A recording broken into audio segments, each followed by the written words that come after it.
అప్పుడు అర్థమయ్యేది కాదు. ఓహో ఇదేంటి, ఇది ఎప్పటికైనా ఇది నిజంగా జరుగుంటుందా, ఈ కథ నిజమేనా కాదా, ఇలాంటి ఎన్నో డౌట్లు నాకు.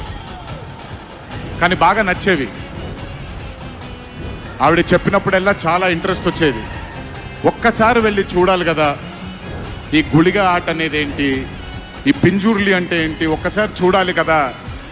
చిన్నప్పటి నుంచి నాటుకుపోయింది. కానీ ఏ రోజు అనుకోలేదు నేను విన్న ఆ కథల నుంచి, నేను విన్న ఆ కథల గురించి ఒక దర్శకుడు ఆ కథ తీస్తాడు అని, ఒక చిత్రం తీస్తాడు అని. And that was none other than my brother Rishab Shetty.